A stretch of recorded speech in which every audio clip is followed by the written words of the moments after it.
오늘도 하나님의 은혜와 평강, 그리스도의 능력이 든든한 교회와 이 말씀을 듣는 전 세계에서 유튜브를 통해서 TV를 통해서 듣는 자들에게, 하나님의 백성들에게 같은 축복이 임하기를 진실로 축복합니다. 마가복음 10장 46절로 52절을 통해서 맹인 거지 바디메오의 믿음이라 하는 제목으로 함께 은혜를 나누고자 합니다.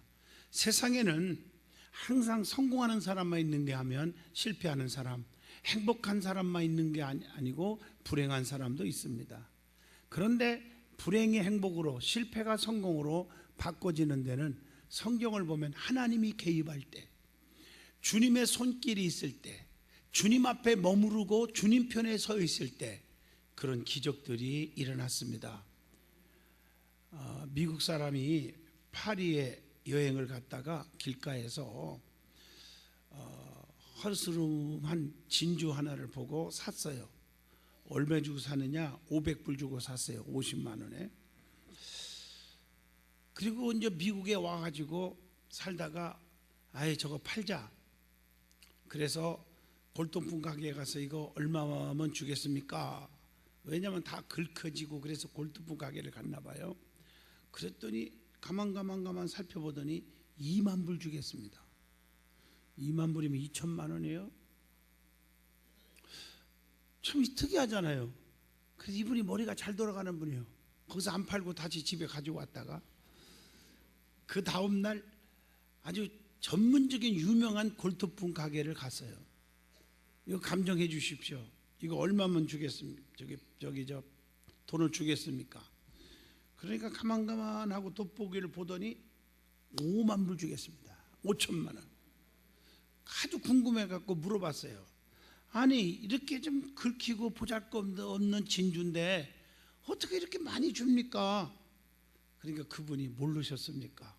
그러면 한번 보세요 하고 돋보기 하나를 씌워주면서 그 속에 깨알만하게 글씨 쓴 게 있었어요. 그걸 읽어보라는 거. 딱 보니까 사랑하는 조세핀에게 황제 나폴레옹으로부터 하고 나폴레옹의 친필 사인이 있는 거예요. 내가 이 얘기를 왜 할까요? 보잘것없는 진주, 가치가 없는 것 같아도 그 사인, 황제의 사인 하나가 가치가 있어져요. 여러분 길가에 골동품 가게에 있으면 평생 묻힐 진주지만 있어야 할 곳에 있으니까 세상에 가치가 있는 진주로 바꿔지지 않습니까? 우리가 하나님 앞에 서 있고 교회에 서 있고 하나님을 늘 사모하고 사는 자에게는 가치가 있는 하나님의 백성이 될 줄로 믿습니다. 꽃잎도 모여서 꽃이 되고 나무가 모여서 숲이 되고 미소가 모여서 웃음이 되고 기쁨이 모여서 행복이라는 단어가 오는 것입니다. 사랑하는 성도 여러분, 오늘 이 말씀을 통해서 정말 불행이 행복으로, 슬픔이 기쁨으로, 불통이 형통으로 바꿔지는 축복이 있기를 축원합니다. 야곱을 보면 인간적으로 보면 불행한 길을 걸었던 사람입니다. 형 에서의 축복권을 빼앗은 것 때문에 형의 노여움을 피하여 애삼촌 라반의 집 하란 땅으로 도망가다가 거기서 하나님을 만났고 하나님 앞에 구했습니다. 무사히 아버지 집으로 돌아오게 해달라고 구했습니다. 그 결과 애삼촌보다 더 거부가 되어 돌아오는 축복을 받을 수가 있었습니다. 그러므로 성도는 어려움의 처지에 있더라도 살아계신 주님께 구하기만 하면 모두 다 해결해 주실 줄로 믿습니다. 오늘 본문의 말씀을 잘 보시면 맹인 거지 바디메오가 주님께 부르짖다가 눈을 뜨게 되는 기적의 말씀이 기록되어 있습니다. 불행한 자가 문제에서 해결받음으로 행복한 사람으로 바꿔줬다는 말씀입니다. 오늘 본문을 중심으로 바디메오가 어떤 믿음의 소유자였는지를 깨닫는 시간이 되어지기를 바랍니다. 그래서 이 말씀을 통해서 나도 불행이 행복으로, 슬픔이 기쁨으로, 저주가 축복으로 바꿔지기를 주의 이름으로 축복합니다. 제일 먼저 이 바디메오의 신분에 대해서 말씀드리겠어요. 바디메오는 어떤 사람이었습니까? 마가복음 10장 46절에 디메오의 아들이라고 나오고, 맹인 거지 바디메오가 길가에 앉았다가 이렇게 기록되어 있어요. 다시 말하면 첫째, 바디메오는 거지였다는 사실입니다. 거지는 가난한 자의 표현입니다. 여러분 마태복음 11장 5절의 말씀대로 거기에 보면 가난한 자에게 복음이 전파된다 하라, 이 말씀은 여러분 못 배우고 가난한 사람도 예수님을 만날 수가 있는 것입니다. 예수님께서 이 땅에 오신 목표가 뭡니까? 목적이 뭡니까? 내가 이 땅에 온 것은 의인을 부르러 온 것이 아니라 죄인을 불러서 구원하려 하심이니라.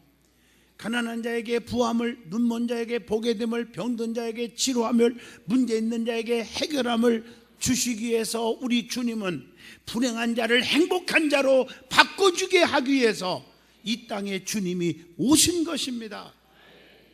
거지는 누구의 도움 없이는 살 수 없다는 얘기죠. 날마다 바디메오는 남의 신세만 지고 살았습니다. 그래서 성경에 보면 이 거지 얘기가 가끔 나와요. 거지 나사로의 비유가 있어요. 부자는 천국에 가지 못했죠. 음부에 떨어졌어요. 지옥에 갔어요. 거지 나사로는 죽고 보니까 예수를 믿었기 때문에 천국에 가서 아브라함의 품 안에서 너무 행복하게 살고 있었다고 누가복음 16장 19절로 24절에 기록되어 있습니다. 또 성경 누가복음 10장 30절 보면 여리고로 내려가다가 강도 만나 죽게 되었던 그런 자가 있었죠. 그래서 그는 다 뺏겨서 거지가 되어버렸어요. 강도를 만나 거의 죽게 되었지만 착한 사마리아 사람을 만나서 긍휼을 받은 것처럼 우리도 선한 사마리아 사람처럼 착한 사람처럼 그렇게 사시기를 바랍니다. 두 번째, 바디메오는 맹인이었어요. 눈이 안 보여요. 불쌍한 사람이었다는 것입니다. 앞을 보지 못한다는 것은 불쌍한 신세로 산다는 의미가 되겠죠. 세상에서 아무리 불쌍해도 주님께 구하면 만날 수가 있고 눈이 떠지는 행복을 찾을 수가 있다는 말씀입니다. 자, 그러면 이 바디메오는 어떤 믿음이 있었기에 눈이 떠지는 축복을 받을 수가 있었느냐는 것입니다. 첫째, 이 비결을 잘 들으셔야 됩니다. 오늘 여러분들도 꼭 눈만 떠지는 걸로만 받지 마시고 불행이 행복으로 바꿔지는 비결을 이 말씀을 통해서 찾아보자는 것입니다. 날마다 하는 일마다 실패하는 자가 성공으로 바꿔지는 비결을 여기서 찾아보자는 것입니다. 첫째, 바디메오는 기회를 놓치지 않았다는 사실입니다. 바디메오는 날마다 쉬지 않고 구걸하는 생활을 했기에 예수님을 만날 수가 있었습니다. 만약 그가 게을러 터져가지고 구걸도 안 하고 집에 누워있고 그렇게 살았다면 주님을 만날 수가 없었을 것입니다. 그러므로 쉬지 않고 무엇을 하든지 자기 자리를 지키고 일하는 자에게 기회가 오는 것입니다. 그리고 예수님이 여리고성에 오시는 기회를 잡은 거예요. 그러므로 성도는 은혜 받는 기회를 놓쳐서는 아니 됩니다. 기회라는 것은 항상 오는 게 아닙니다. 그렇기 때문에 늘 깨어 있어야 한다는 거예요. 마태복음 25장 13절, 그런즉 깨어 있으라, 너희는 그날과 그때를 알지 못하느니라. 예수 믿으라 할 때 그 기회에 믿어야지. 뜸을 들이다 보면 사탄, 마귀, 악의 세력들이 여러분을 붙잡아 가지고 영영 예수를 못 믿게 만들어 버려요. 그 예수 믿는 것도 기회를 딱 잡고 나와야 돼요. 은혜 받는 예배 시간 딱 나와야 돼. 이게 축복의 기회예요. 그 다음에 두 번째, 바디메오는 예수님 만나기를 간절히 사모했다는 것입니다. 바디메오는 길가에 앉아 있다가 예수시란 말을 듣자마자 귀가 번쩍했어요. 그리고 나서 소리질러 부르짖었어요. 얼마나 주님을 사모했는지를 46절로 47절 본문을 통해서 찾아볼 수가 있습니다. 47절 보면 나사렛 예수시란 말을 듣고 소리질러 이르되, 다윗의 자손 예수여 나를 불쌍히 여기소서. 내 눈 좀 뜨게 해달라고 하는 거죠. 먼저 예수님이 지나가신다는 소문을 들었어요. 믿음의 사람은 소문을 잘 내야 하고 소문을 잘 들어야 합니다. 악한 소문만 내고 유언비어 떠뜨리고 이런 자들과 친해지면 같이 망하는 거예요. 잘못된 사탄의 장난하는 소문, 이단들의 소문, 악의 세력들이 이 악한 마음으로 내는 소문을 듣고 있으면 믿음 뚝뚝 떨어지는 자가 얼마나 많은지 아십니까? 그렇기 때문에 소문을 잘 듣고 정말 축복 속에 살아야 돼요. 성경을 보면 소문을 잘 듣고 수지 맞은 분들이 많아요. 자, 성경에 수도 없이 나와요. 나만 장군은 문둥병에 걸렸어요. 그 당시는 죽는 병이에요. 지금은 병도 아니지만. 그런데 계집종으로부터 이스라엘에 가보면 능력 있는 하나님의 주의 종, 오늘날은 목사님 엘리사 목사님이 계신데 그 목사님한테 가면 삽니다라고 하는 소문을 듣고 자존심 다 버리고 체면 다 버리고 쫓아가서 요단강에서 7번 목욕함으로 깨끗이 나았다고 하는 열왕기하 5장 14절의 말씀이 기록되어 있습니다. 누가복음 19장 3절로 6절에 보면 삭개오는요 예수님에 대한 소문을 듣고 즉시 나와가지고 뽕나무까지 올라가가지고 주님을 바라보다가 이 집에 아브라함의 자손의 축복이 있으리라 구원받는 가정이 되었고요. 그리고 변화받았어요. 남의 거 뺏은 거 생각나면 4배나 갚아주고 내 재산 반절을 잘라서 가난한 사람에게 다 주겠다, 이렇게 바꿔줬어요. 마가복음 5장 25절로 29절에 보면 12년 동안 혈루병으로 여인이 고칠 수가 없어서 지금 죽어가고 있는데 예수님에 대한 소문을 들었어요. 예수님 만나면 죽은 자도 살고 병든 자도 고치더라. 이 소문이 생기자마자 믿음이 생겨가지고 찾아와서 내가 예수님의 옷깃만 만져도 내 병 낫겠습니다라고 간절한 마음으로 주님의 옷을 만지는 순간 주님의 몸에서 능력이 나갔고, 그리고 주님이 말씀합니다. 따라 안심하라. 그 네 믿음이 너를 구원하였느니라. 깨끗이 나아서 사는 줄로 믿습니다. 특별히 우리가 이 지금 설교를 듣고 있잖아요. 이 말씀을 듣고 있잖아요. 이 말씀의 소문도 잘 들어야 행복하고 축복이 와요. 그래서 예배 시간 빠지지 않는 게 축복이에요. 왜냐하면 로마서 10장 17절에 믿음은 들음에서 나며 들음은 그리스도의 말씀으로 말미암았느니라 라고 말씀하고 계십니다. 오늘 여러분 우리 든든한 교회 신유의 능력에 대한 소문 듣고 각 지역에서 어떤 사람은 외국에서도 오는 분이 있잖아요. 또 부흥회 할 때마다 소문 듣고 부흥회를 오는 분도 있어요. 와가지고 허리가 펴지고 꼽주가 펴지고 암이 없어지고 눈이 맑아지고 고질병에서 고침받고 산 사람들이 너무 많지 않습니까? 그분들이 우리 교회에 와서 간증한 사람들도 많이 있지 않습니까? 그러므로 성도는 소문을 잘 내는 자가 되시기를 바랍니다. 여러분 입만 열으면 좀 긍정적이고 입만 열으면 남을 칭찬할 줄 알고 입만 열으면 격려하는 그런 사람이 되어야 합니다. 그리고 그런 사람과 가까워져야 돼요. 그래서 그런 소문을 잘 들어야 살 수 있는, 믿음이 자랄 수 있는 기회가 오는 것입니다. 그래서 은혜 받은 자는 입과 눈과 귀를 보면 안다는 말이 있어요. 교회를 오래 다녔다고 믿음 있는 게 아니에요. 뭐 직분을 가졌다고 믿음 있는 게 절대 아닙니다. 여러분들 성도들 꼭 기억해야 돼요. 눈과 귀와 입만 보면 그 사람 믿음이 있는지 없는지를 알 수 있대요. 보세요. 입은요 말할 것만 말하고 덕스러운 말만 하고 남을 칭찬하는 말만 하고 말하지 않을 것, 남의 허물도 덮어주고 하지 않을 건 안 하는 자가 돼야 돼요. 눈은요 볼 것만 보고 보지 않을 것은 보지 말아야 돼요. 남의 허물만 보려고 하지 마세요. 남의 칭찬거리를 볼 수 있기를 바랍니다. 남의 장점을 볼 수 있기를 바랍니다. 귀도 마찬가지입니다. 들을 것만 듣고 듣지 않을 것은 듣지 말아야 됩니다. 수군대고 비판의 소리는 듣지 마세요. 내 믿음이 절대 결단코 도움이 안 됩니다. 오늘 바디메오는 주님을 간절히 사모했다고 했습니다. 바디메오는 얼마나 사모했는지 예수시란 소리를 듣고 소리질러 간구했다겠어요. 은혜를 사모하는 자에게 주십니다. 사도행전 1장 14절 또 120명이 마음을 같이하여 저녁 기도에 힘쓰다가 성령과 은사 받았지요. 잠언서 8장 17절 보면 나를 사랑하는 자들이 나의 사랑을 입으며 나를 간절히 찾는 자가 나를 만날 것이라 그랬잖아요.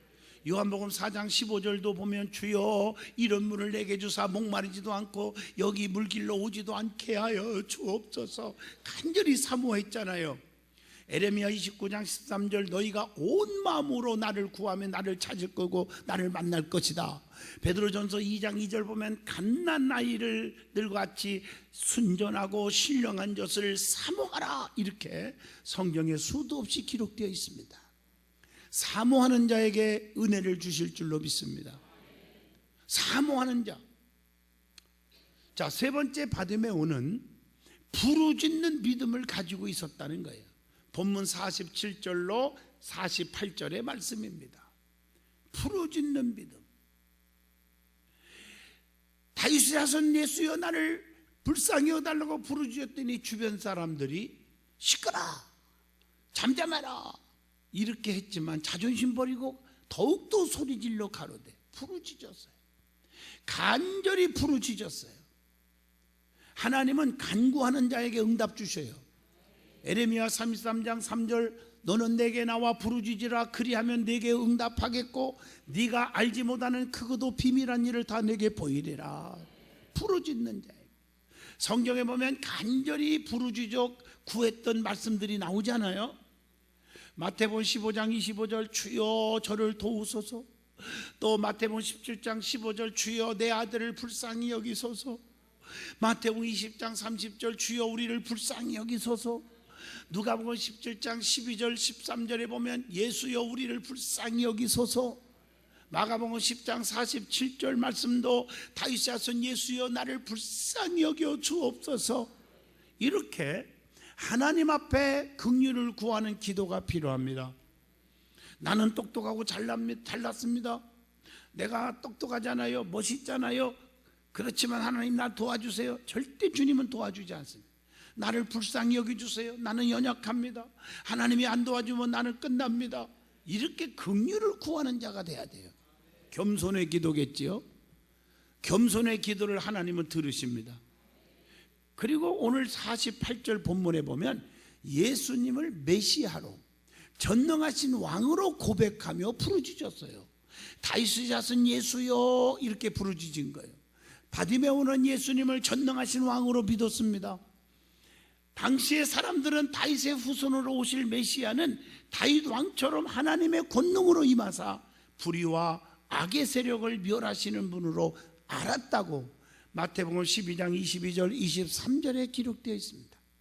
바디메오는 예수님을 알되 능히 나를 모든 불행에서 구원해 주실 능력의 사랑의 왕으로 알고 믿었습니다.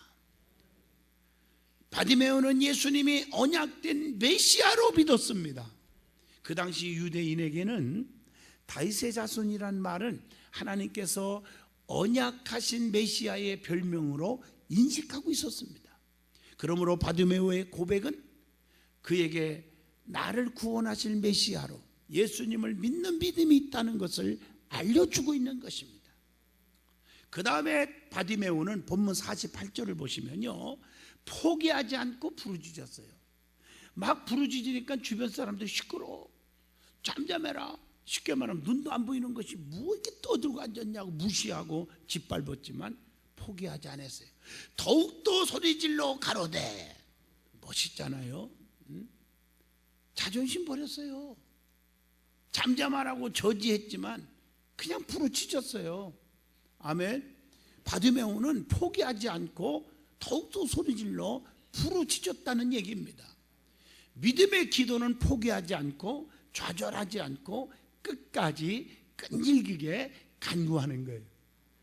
여러분 가정에도 그렇잖아요. 부부지간에도 끝까지 끈질기게 포기하지 않고 변하지 않고 남편의 손을, 부인의 손을, 부모의 손을, 자식의 손을 놓지 않고 인내할 때 결국에는 좋은 날이 오더라고요. 아멘 하십니까? 포기하지 마세요. 하나님은 결코 예면하지 않으십니다. 창세기 32장 24절로 28절 보면 야곱이가 야복강변에 환두뼈가 부러지도록 기도할 때 내게 축복 주지 않으면 놓지 않겠습니다. 끝까지 기도하다가 이스라엘의 축복을 받았습니다. 열왕기하 20장 6절 시스기야 왕도 암으로 죽게 되었지만 포기하지 않고 벽을 향하여 통곡하고 기도하다가 15년의 생명을 연장받았습니다. 사도행전 1장 14절 500명 중에 쭉종이 380명은 포기하고 집에 갔지만 120명은 포기하지 않고 마음을 같이하여 전혀 기도에 힘쓰다가 성령과 은사를 받은 줄로 믿습니다. 엘리사도요, 열왕기하 2장 12절로 14절에 엘리야를 쫓아갈 때 길갈에서 베델로, 베델에서 여리고로, 여리고에서 요단강으로 끝까지 쫓아가서 갑절의 능력을 빨아버렸습니다.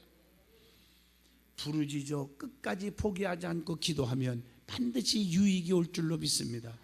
그 유익이 역대상 4장 10절 생활이 윤탁해지는 유익이 옵니다. 시편 107편 17절로 20절 보면 위기를 극복하는 유익이 옵니다. 마태복음 26장 41절 죄의 유혹을 물리치는 축복이 옵니다. 야고보서 5장 14절로 16절 능력받는 유익이 옵니다. 요한복음 14장 13절 하나님께 영광을 돌리는 축복이 옵니다. 오늘 본문 48절입니다. 다윗의 자손이여 나를 불쌍히 여겨주세요. 불쌍히 여겨달라고 하는 기도입니다. 바디메오는 겸손히 하나님께 긍휼을 구했습니다. 여러분 겸손히 기도하세요.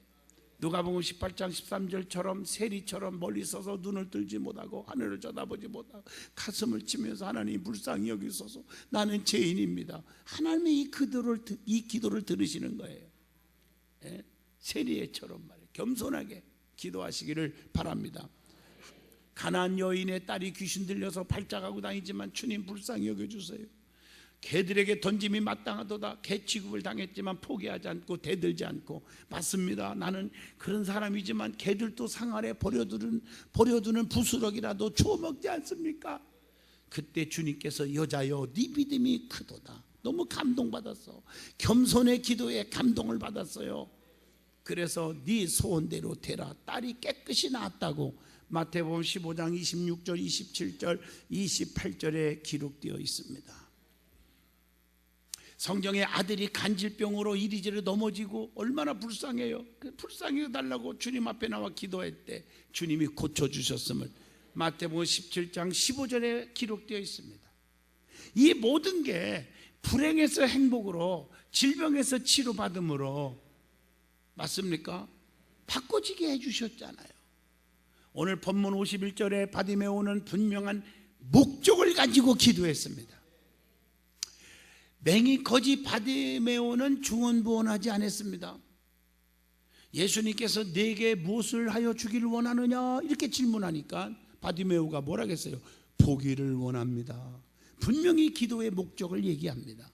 성도는 하나님께 기도할 때 분명한 목적을 가지고 기도할 수 있기를 바랍니다. 우리 주님은 지금도 우리에게 무엇을 원하느냐? 무엇을 줄꼬? 이렇게 질문합니다. 여러분 솔로몬 아시죠? 1,000번째 드렸던 솔로몬에게 하나님께서 그 기도를 들으시고 역대하 1장 7절 내게 무엇을 줄꼬? 이렇게 구하는 대로 다 줄게. 오늘 이 음성을 들을 수 있기를 바랍니다. 멋있잖아요. 지혜를 구합니다. 그랬더니 지혜만 준 게 아니라 구하지 아니한 전무후무한 부귀영화를 누리게 하셨습니다.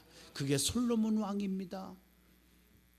네 번째 바디메오는 주님이 부르실 때에 겉옷을 던지고 뛰어 일어나 주님께 나오는 믿음을 가지고 있었다고 했어요. 50절 말씀 보니까 맹인이 겉옷을 내버리고 뛰어 일어나 예수께 나오거늘 그랬습니다. 응답을 받기 위해서는요 바디메오처럼 겉옷을 벗어 던져야 합니다. 주님께 나아가는 자는 얽매이기 쉬운 것을 벗어버려야 돼요. 그게 첫 번째예요. 히브리서 12장 1절에 보면 모든 무거운 것과 얽매이기 쉬운 죄를 벗어버리고 그랬어요. 또 빌립보 3장 8절 보면 내가 그를 위하여 모든 것을 잃어버리고 배설물로 여기면 그리스도를 얻었다. 바울처럼 모든 것을 배설물로 여기면서 주님을 만나게 됩니다. 에베소 4장 22절 보면 너희는 유혹의 욕심을 따라 썩어져가는 구습을 따르는 옛사람을 벗어버리라. 새 생명의 옷을 입을 사람은 누더지 옷을 벗어버려야 됩니다. 오늘 본문 50절에 바디메오는 지체하지 않았습니다. 즉시 주님께 나아갔습니다. 여러분, 이것이 중요한 거 아니에요? 즉시. 뜸들이지 마세요. 신앙생활 뜸들이면 안 돼요. 차차 믿지, 차차 열심히 할게, 그러지 마세요. 즉시예요, 즉시. 골로새 3장 8절 바디메오는요, 분과 악의와 휘방과 입에 부끄러운 말을 벗어버려야 한다고 했어요. 부끄러운 것들이기 때문에. 오늘 그래서 눈이 떠진 거예요. 그냥 떠진 게 아니에요. 결론입니다. 맹인 거지 바디메오는 불행한 사람이었지만 주님을 사모했고 주님께 겸손히 부르짖는 신앙을 가졌습니다. 주님이 부르실 때 겉옷을 다 벗어 던졌습니다. 더러운 것은 다 벗어 던졌습니다. 즉시 주님께 일어나 뛰어 나아가는 믿음을 보였습니다. 그리고 주님께 무엇하여 주기를 원하느냐 질문을 받았을 때 솔직하게 정확한 목적이 있었어요. 바디메오는 눈을 뜨기를 원합니다. 분명히 자기의 목적을 말했습니다. 예수님께서는 그런 바디메오에게 가라, 네 믿음이 너를 구원하였다, 이렇게 본문 52절에 말씀합니다. 이 말씀 한마디에 눈이 떠지는 축복을 받았습니다. 우리들도 불행한 상황이 온다 할지라도 낙심하지 마세요. 포기하지 마세요. 좌절하지 마세요. 바디메오와 같은 믿음을 가지면 기적으로 해결될 줄로 믿습니다. 성경에 보면 우리 주님이 감동을 언제 받았습니까? 감동을 받았을 때 전능하신 하나님이 물질 문제, 건강 문제 다 해결해 주셨어요. 오늘날도 마찬가지요. 그 하나님은 어제나 오늘이나 영원토록 변하지 않아요. 동일하세요. 그래서 포기하지 않는 곳에, 좌절하지 않는 곳에, 이 말은 전능하신 하나님의 능력을 믿기 때문에요. 끈질기게 나아갈 때 하나님이 붙잡아 주신 것입니다. 그리고 모든 문제를 해결해 주시는 것입니다. 그래서 들것에 메고 지붕까지 올라가서 구멍을 뚫어서 내보낼 때, 보여줄 때 우리 주님이 감동받고 그 중풍병자의 친구를 고쳐주셨다 그랬잖아요.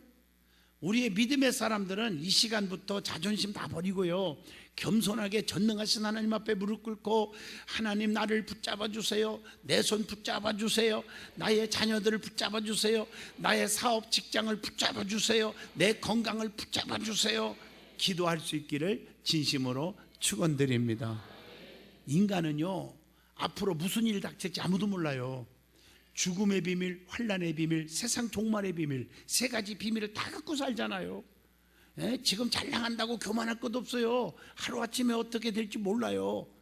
그렇기 때문에 우리는 정신을 바짝 차리고 전능하신 하나님을 붙잡고 믿음으로 나아가는 자가 되기를 바랍니다. 기도하겠습니다.